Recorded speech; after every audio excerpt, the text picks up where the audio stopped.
Just recording a quick video. Still working. Have a lot of work. Usually I'd finish all this work in 2 hours, 3 hours at best, but being depressed, I don't really have I don't really care about doing work. But I need to get paid, and I don't wanna make it harder for me in a few days. So if I don't do it now, it's gonna be worse tomorrow. If I don't do it tomorrow, it's gonna be worse next week. So you gotta do what you gotta do.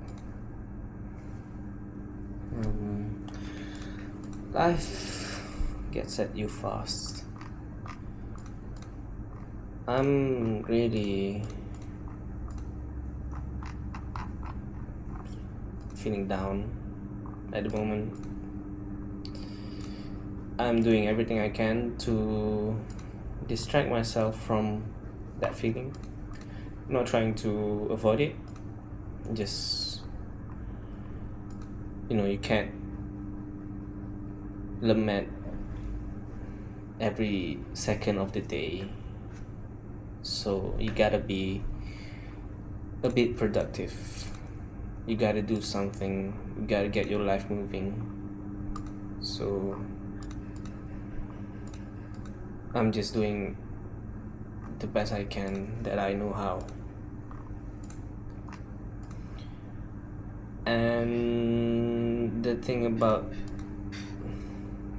being sad is that you'll become your worst judge, your worst critic, because you're comparing yourself when you're happy, when you're doing fine.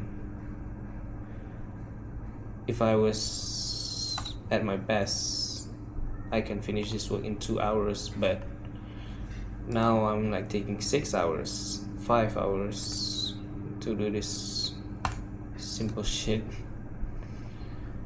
And it's just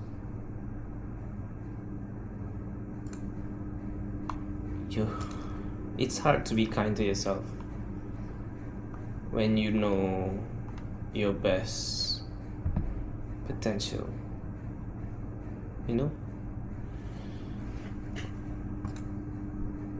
like you're in a low state, you're feeling down, but you'll be judging yourself, like why aren't you super fast with this? Why are you so slow? Why are you borderline stupid? Because it's not that hard.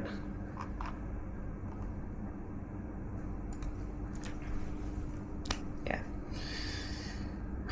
Self-compassion, something that we need to learn, because we were never taught about it when we were growing up.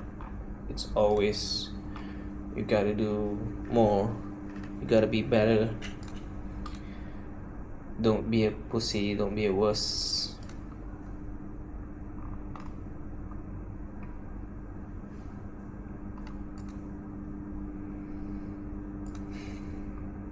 I don't even know where I'm going with this.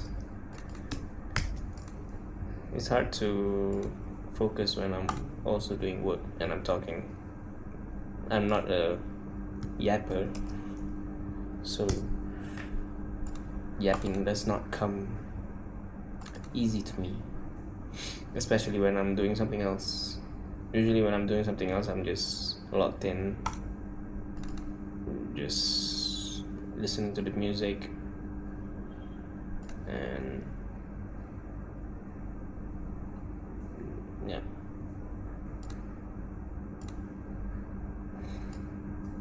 But right now, with or without talking, I know I am very unfocused, disorganized. I'm everywhere, and it sucks because I know I can do better. 11.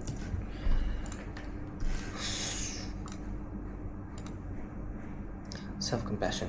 Where do they sell them? Oh yeah, my cat peed on my laundry today. She did it yesterday as well, and then she did it today.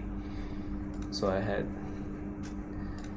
went to the laundry, had to do some extra work, and then the fucking machine ate my money. Life goes at you fast. When you're down, life be like, yeah, let me put some salt on that wound.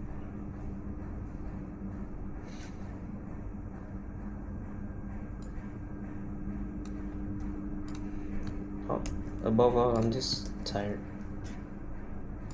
Oh fuck, I forgot. See? I'm not doing my best.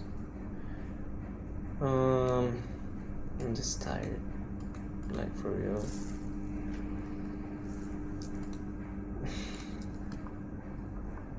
I think it's the having nothing to look forward to. It's just like, even though when I have plans, for example the weekend, right? When I have plans for the weekend, I'll be excited, sorta, kinda, or at least I'd have something to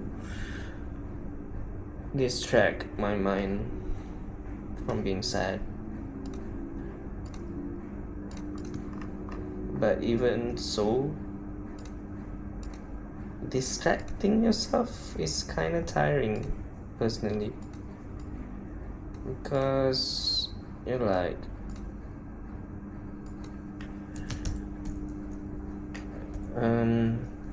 because it's not sustainable. Okay, like maybe I can distract myself for a weekend, but the moment I stop, I'm gonna crash back down, you know. And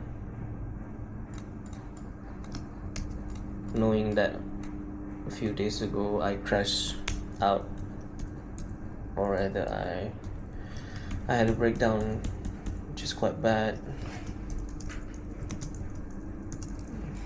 I kind of don't want to be distracted anymore, because I know the feelings are gonna come anyways.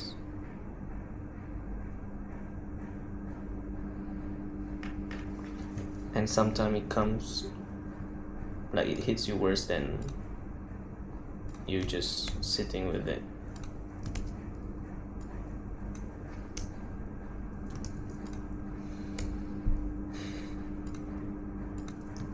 But sitting and sit with the feelings is not necessarily easy, because that shit. Okay, if I distract myself, the moment I come back down, when I distract myself, I have fun, I get a high, I get dopamine. But when I come back down, it's like a crash, and I'll be super sad, super emotional, super depressed, I'll cry and shit. But if I sit with the feelings, it's not any better, because I'll be just constantly reminded of what happened. I'll be constantly sad, just at a low level. It doesn't, like, I won't crash, but I'm not happy either. So it's not a surprise how some people, my wife, all she does is avoid her feelings.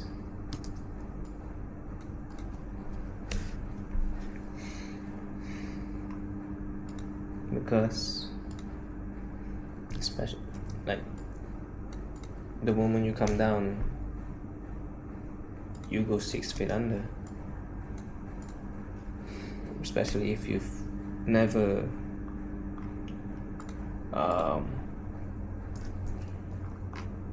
processed any of your trauma or breakups.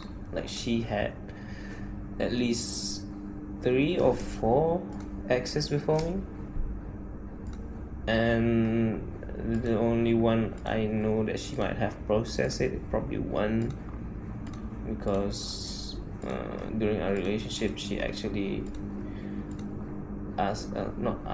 she actually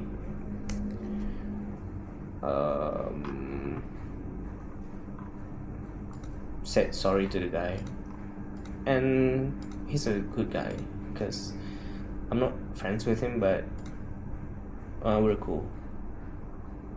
The only ex that I actually ever met in person.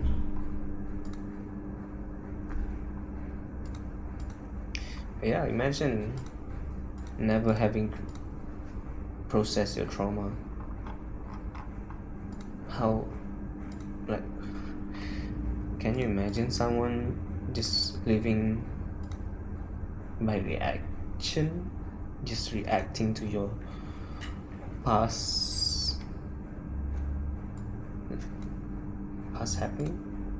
events?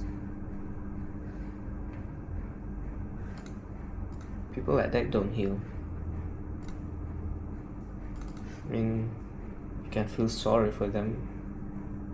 You can't save them. Believe me, I tried. You can't save them because it's like you there's this YouTube that I watch. She said when you try to save someone, it's like you're giving your own life jacket to another person. But actually, everyone has their own life jacket. But they refuse to wear their own jacket, so they're drowning. You try to give your own life jacket, they still won't wear it, and you're drowning as well. So don't try to save people. You can't love someone into healing. You can show people how to heal, but whether or not they do it, that's entirely up to them. No matter how much you love them, no matter how much you care about them,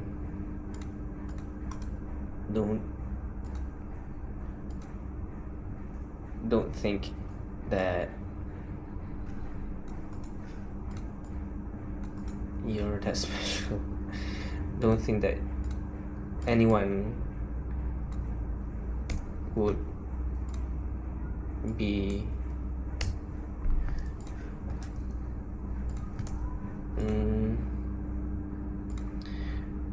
don't think that anyone care enough for you to change themselves if they don't care enough for themselves to change for themselves. You understand? I don't think so. I didn't understand what I said. But people don't change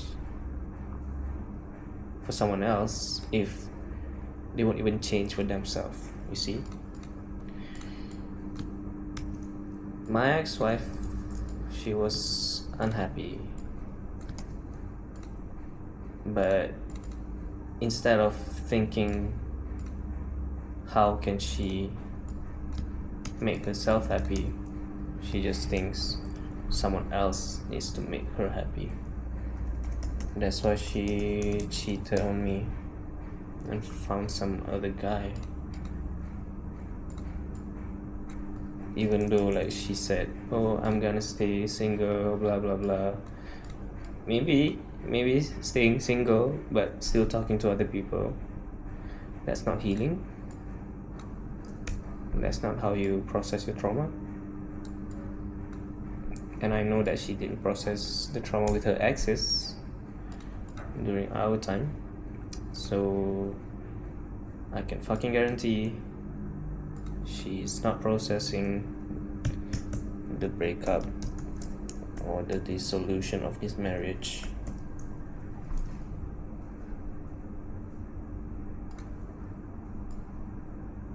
And as much as I care about her, I wish the best for her, even though she broke my heart to a million pieces. I also know that we can't save people. They have to save themselves.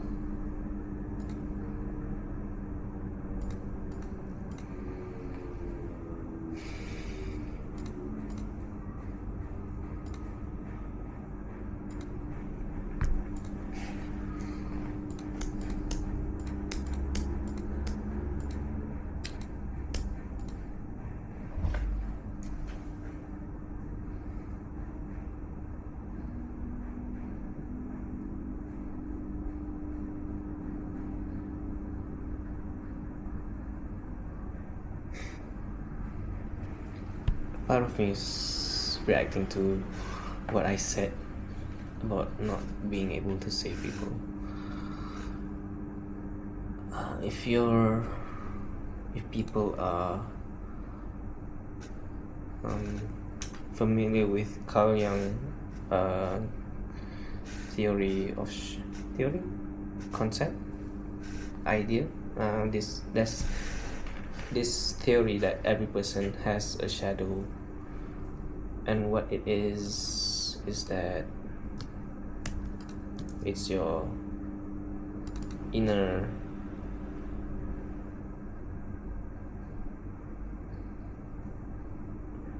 subconscious, it's your subconscious thinking or beliefs. And just now when I said out loud about not being able to save people, I think a part of me on the inside was arguing for wanting to save people, for believing in people, because I do believe in the goodness of people. I really do. But now I understand that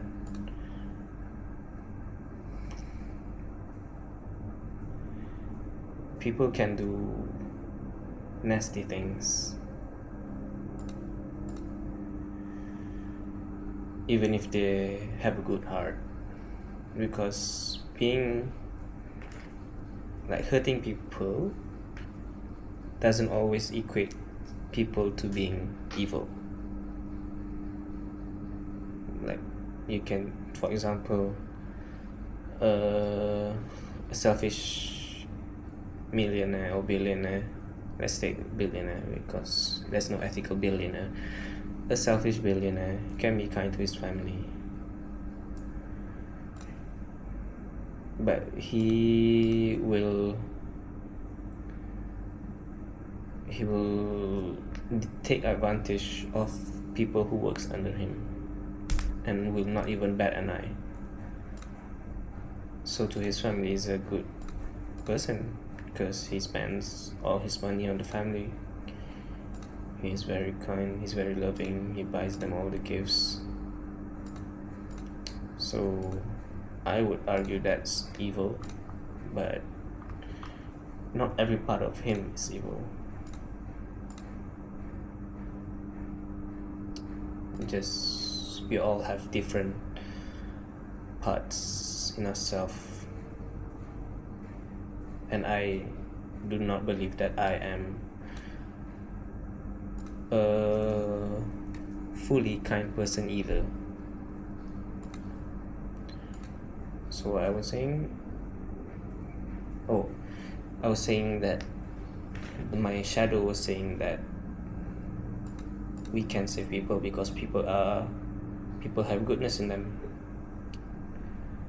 But the thing about that is my shadow wants to believe that I can save people because if I can't save people, then that makes people inherently unkind, and that goes against my core belief. So it desperately wants to say that people are not evil and you can save them. And maybe we can, but only if that person wants to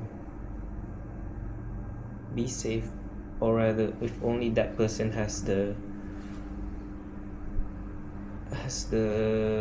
commitment to change themselves.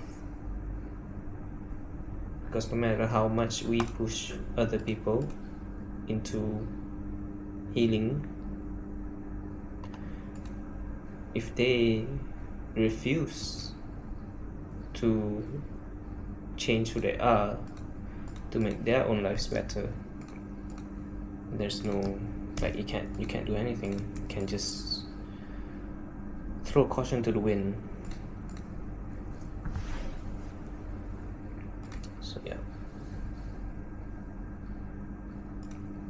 you can try to teach people, show them what real healing looks like, what it means to be at peace, but don't be so ruthless as to try and save someone who doesn't want to be saved in the first place.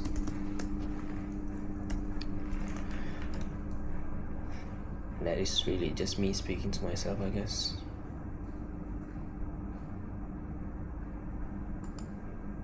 And all these videos, the thing is, I don't even watch them. After I record them and upload them, I don't watch them. But the act of talking out loud is some sort of therapy, for me at least. So yeah, that's all for today.